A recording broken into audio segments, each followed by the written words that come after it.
तो हम मीज़ोज़ोम की बात कर रहे थे कि जैसे यूकैरियोट्स में क्या होता है माइटोकॉन्ड्रिया, वैसे ही प्रोकैरियोट्स में क्या होता है मीज़ोज़ोम। ये जो मीज़ोज़ोम है बेसिकली इसकी मेम्ब्रेन कैसी होती है कॉन्वोल्यूटेड। कॉन्वोल्यूटेड मेम्ब्रेन माने ये असली मेम्ब्रेन तो है नहीं, ये मेम्ब्रेन कैसी है साइटोप्लाज्मिक मेम्ब्रेन का एम्बेडेड पोर्शन है जो इसकी मेम्ब्रेन बनाता है, तो इसको कॉन्वोल्यूटेड मेम्ब्रेन कहते हैं। तो जो मीज़ोज़ोम होता है वो न्यूक्लियस के पास होता है। अब यहाँ पे न्यूक्लियस तो है नहीं, सीधा क्रोमैटिन का फाइबर है। और कहाँ पे होता है साइटोप्लाज्म के सेप्टा वॉल के पास, क्रोमैटिन के पास और सेप्टा वॉल के पास। क्यों? ताकि साइटोप्लाज्म का डिवीजन भी हो पाए और न्यूक्लियर का डिवीजन भी हो पाए। तो ये मीज़ोज़ोम होता है। It is in close association with the cross wall septa in the nuclear body so that it can coordinate nuclear and cytoplasmic division during binary fission. अब इसमें और क्या क्या होते हैं इंट्रा साइटोप्लाज्मिक इंक्लूजन। तो इंट्रा साइटोप्लाज्मिक, इंट्रा माने अंदर, साइटोप्लाज्मिक साइटोप्लाज्म के, इंक्लूजन माने बॉडी। तो वॉल्यूटिन, पॉलीसेक्राइड, लिपिड और क्रिस्टल, ये 4 तरीके की बॉडी होती हैं साइटोप्लाज्म के अंदर। वॉल्यूटिन ग्रैन्यूल, ये क्या होते हैं बेसोफिलिक बॉडी। बेसोफिलिक मानी बेसिक डाई जो होती हैं उनसे ये स्टेन होंगे। पॉलीमेटाफॉस्फेट होते हैं और ये रेडिश दिखते हैं जब हम इसको पॉलीक्रोम मिथाइलिन ब्लू या फिर टॉलुडिन ब्लू नाम की डाई से स्टेन करते हैं। इनका बेसिक काम क्या है, एनर्जी रिजर्वोयर है, इसमें एनर्जी स्टोर रहती है। और ये क्या करते हैं फॉस्फेट्स को प्रोड्यूस करते हैं, फॉस्फेट को रिजर्व करके रखते हैं सेल के मेटाबॉलिज्म के लिए। जैसे ही न्यूट्रिशन ख़त्म हो जाता है सेल का, सेल के पास कोई न्यूट्रिशन नहीं बचा, तो ये जो वॉल्यूटिन होते हैं सबसे पहले क्या होते हैं डिसअपीयर। क्यों? इनके अंदर एनर्जी रिजर्व है। तो सेल के पास जब न्यूट्रिशन ख़त्म हो गया तो किसने न्यूट्रिशन दिया? वॉल्यूटिन ने। तो ये तो यूज़अप हो गए, तो डिसअपीयर हो गए। पॉलीसेक्राइड ग्रैन्यूल किससे स्टेन होते हैं? आयोडीन से। लिपिड वाले फैट सॉल्यूबल डाई जैसे सुडैन ब्लैक। और उसके अलावा जो वैक्यूल्स होते हैं उनमें क्या होता है, वैक्यूल्स में होते हैं वाटर या फ्लूइड कंटेंट होता है। तो ये बेसिकली एक वैक्यूल ही हैं जो एनर्जी स्टोर करके रखते हैं। अब हम पढ़ेंगे न्यूक्लियस। सेल का न्यूक्लियस कैसा होता है? Bacterial nuclei. कैसे हम देख सकते हैं बैक्टीरियल न्यूक्लियाई को? Ribo nucleus. तो आरएनए हमें पता है, आरएनए जेनेटिक मटेरियल होता है। न्यूक्लियस माने एंजाइम जो उस आरएनए को क्या कर देगी? हाइड्रोलाइसिस, लाइसिस माने तोड़ देगी। उसकी वजह से हमको बैक्टीरियल न्यूक्लियाई दिखेगा। जो न्यूक्लियस है जिसमें क्रोमैटिन मटेरियल कैसा दिखता है? ओवल या फिर इलोंगेटेड बॉडी। कुछ सेल्स के पास एक से ज़्यादा न्यूक्लियर बॉडी हो सकती है और कुछ के पास एक हो सकती है। ये क्यों होता है? जैसे साइटोप्लाज्मिक डिवीजन हुआ, अगर सिंक्रोनी है, सिंक्रोनाइज्ड डिवीजन हुआ है तो न्यूक्लियर बॉडी सिंक्रोनाइज्ड बनेंगी। इफ़ एसिंक्रोनाइज्ड हुआ है तो कुछ के पास ज़्यादा न्यूक्लियर बॉडी आएंगी, कुछ के पास एक आएगी। तो एसिंक्रोनाइज्ड डिवीजन की वजह से ये होता है। बैक्टीरियल न्यूक्लिया कैसे होते हैं?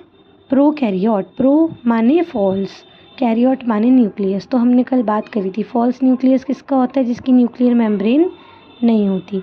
तो ऐसे ही बैक्टीरिया का जो न्यूक्लियर मेम्ब्रेन है वो नहीं होती है, इसलिए इसके न्यूक्लियस को हम क्या कहते हैं? न्यूक्लियोलस।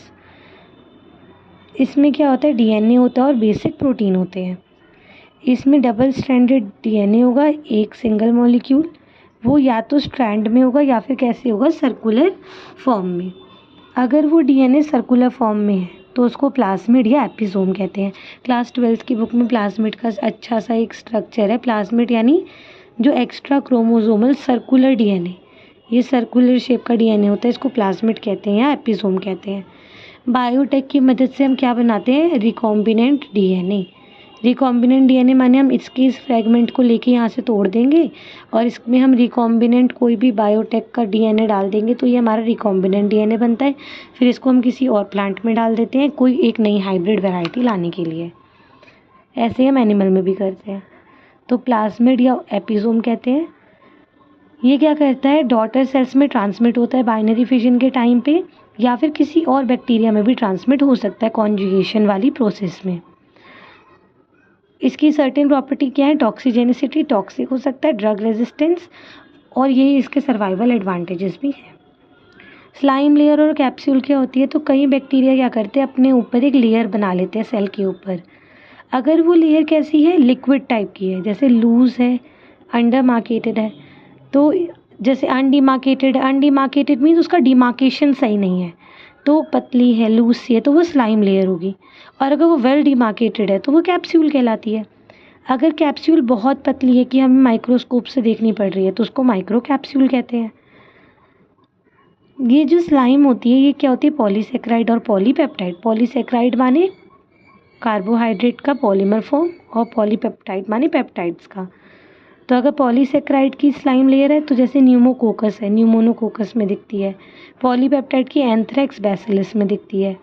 और कुछ बैक्टीरिया होते हैं जिनमें दोनों कैप्सूल भी होती है और स्लाइम भी होती है। ऐसे बैक्टीरिया होते हैं स्ट्रेप्टोकोकस लेवेरिस।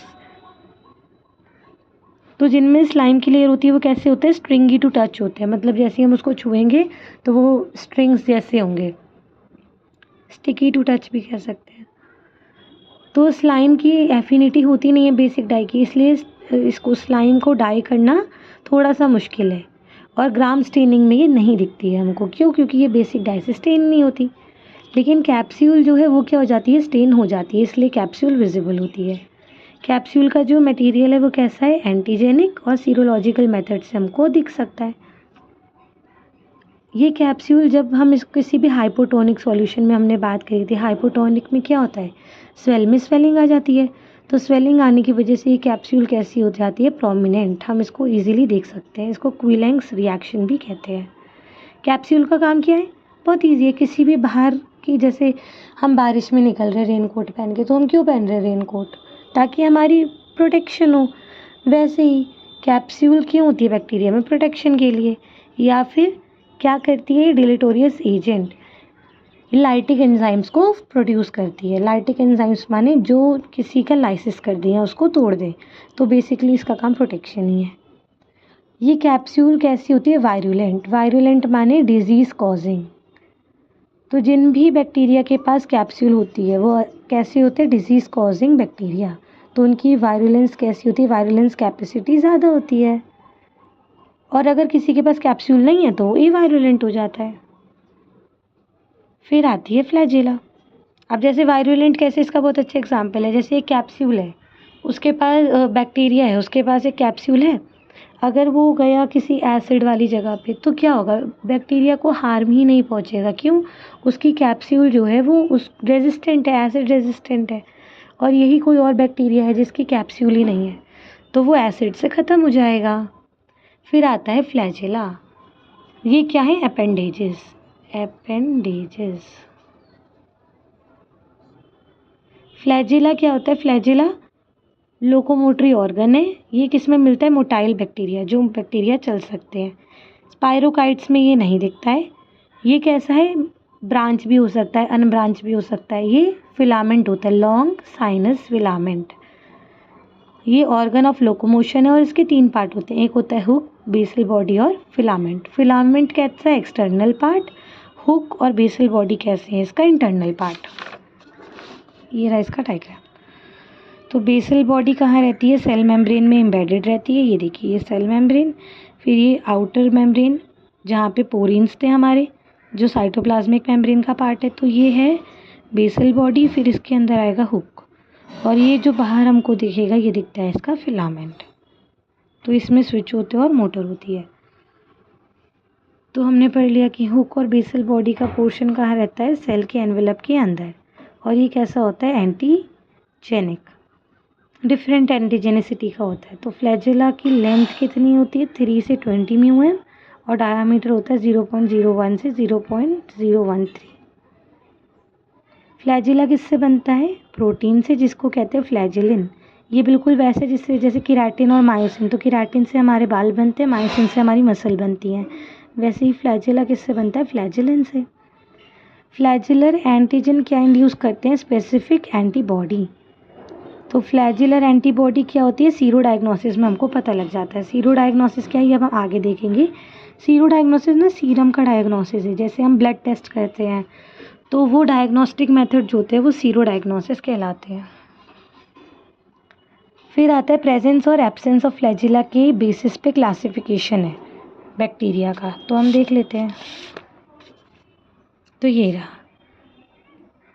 अगर पूरे सरफेस पे फ्लैजेला है तो उसको कहते हैं पेरिट्राइकस। एग्जाम्पल है टाइफॉइड, बेसिलाई।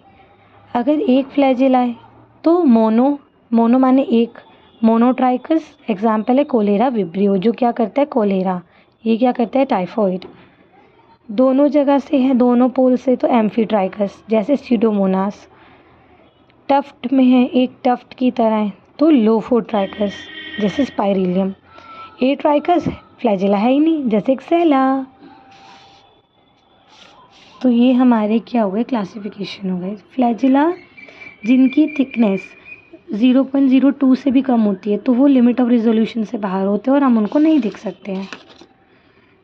मोर्टिलिटी कैसे ऑब्जर्व की जा सकती है, जब ग्रोथ करता है बैक्टीरिया तब इसकी मोर्टिलिटी हम देख सकते हैं। जैसे कोलेरा विब्रियो, कोलेरा विब्रियो कैसा है, अभी हमने पढ़ा कोलेरा विब्रियो मोनोट्राइकस है। तो कोलेरा विब्रियो की जो मूविंग कैपेसिटी है वो कैसी है 200 म्यूएम पर सेकेंड। अब ये क्या हो गए फ्लैजिला। अब हम पढ़ेंगे फिम्ब्रेई।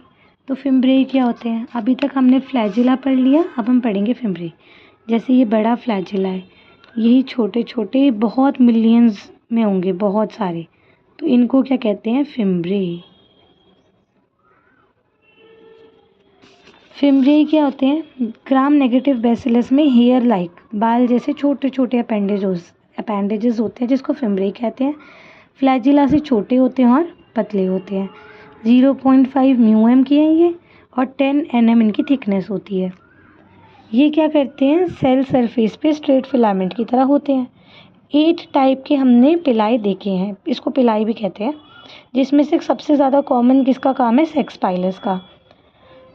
तो सेक्स पाइलस का काम हम आगे देखेंगे। इसमें क्या कहते हैं पिलाई क्या करते हैं पाइलिन, फ्लैजिला बना था फ्लैजिलिन से, पिलाई बना है पाइलिन से। तो ये पाइलिन क्या करता है, ये पाइलिन नाम का प्रोटीन है जो पिलाई को बनाता है। क्यों, इसकी मोटिलिटी कैसी होती है अनरिलेटेड मोटिलिटी होती है। इसके अलावा ये क्या करते हैं, जैसे ही सॉलिड मीडिया में सब कल्चर होगा, सब कल्चर मीडिया कल्चर मेथड हम आगे पढ़ेंगे। कल्चर क्या होता है, किसी भी बैक्टीरिया को ग्रो कराना कल्चर कहलाता है। तो जैसे ही कोई सॉलिड मीडिया में कल्चर कराएंगे तो ये पिलाई कैसे हो जाएंगे डिसअपीयर, और लिक्विड मीडिया में कराएंगे तो ये मतलब अपने आप प्रोमिनेंट हो जाएंगे। फिम्ब्रेई का फंक्शन क्या है, अभी हमने पहले भी पढ़ा था, फिम्ब्रेई फैलोपियन ट्यूब में भी होते हैं। तो इसका फंक्शन है एडहेशन या अट्रैक्शन कह सकते हैं। तो किसी भी चीज़ से अटैच करना या किसी भी चीज़ से अडहेयर करना, वो किसका काम होता है फिम्ब्रेई का। ये क्या करते हैं बैक्टीरिया को एंकर, किसी भी जगह बैक्टीरिया को जाके चिपकना होगा तो कौन चिपका देगा फिम्ब्रेई।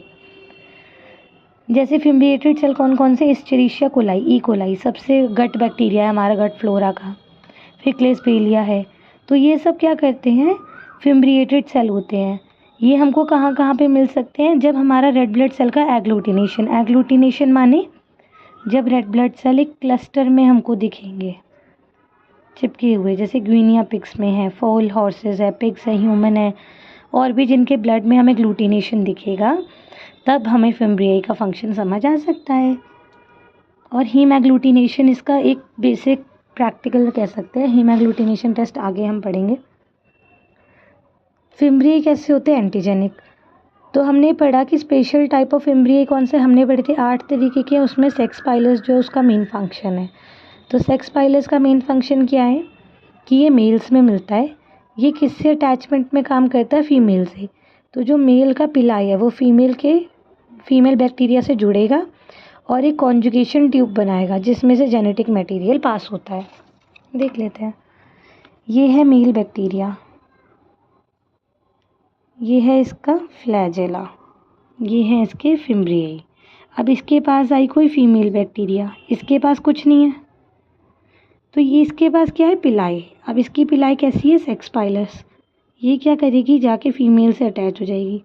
ये सेक्स पाइलस अब किस में बदल जाएगी, एक कॉन्जुगेटेड ट्यूब में, कॉन्जुगेटेड ट्यूब। इस ट्यूब से ये क्या करेगी अपना जेनेटिक मटेरियल फीमेल में दे देगी और फिर क्या शुरू होगा रिप्रोडक्शन। तो ये किसका काम है सेक्स पाइलस का। तो ये हमारा फिम्ब्रेई यहाँ पे पूरा होता है। अब हम पढ़ेंगे स्पोर्स। तो स्पोर्स क्या होते हैं, स्पोर जैसे बैसिलस बैक्टीरिया है, क्लॉस्ट्रीडियम है, क्लॉस्ट्रीडियम टिटेनाइन, जो क्या करता है टिटेनस फॉर्म करता है। इन सब में क्या फॉर्म होते हैं, स्पोर्स फॉर्म होते हैं। ये इनकी वेजिटेटिव लाइफ का एक पार्ट है, स्पोर फॉर्मेशन। स्पोर्स जैसे पहले पढ़ाया जाता था कि रिप्रोडक्शन का मेथड है, जबकि ऐसा कुछ नहीं है। स्पोर्स का रिप्रोडक्शन से इतना लेना देना नहीं है, स्पोर्स का लेना देना है सर्वाइवल से। तो ये स्पोर क्या होते हैं, रिप्रोडक्शन नहीं कराते। ये जब भी कोई जैसे हार्श इन्वायरमेंट है तो तब ये क्या कराते हैं, उस बैक्टीरिया को सर्वाइव कराते हैं। अगर स्पोर पेरेंट बॉडी के अंदर बन रहे हैं तो उसको क्या कह देते हैं, एंडोस्पोर, क्योंकि पेरेंट बॉडी के क्या बन रहे हैं, अंदर बन रहे हैं। वाई द एग्जैक्ट स्टिमुलस, हमें खुद भी नहीं पता कि इसका स्टिमुलस क्या है, स्पोर फॉर्मेशन क्यों होता है।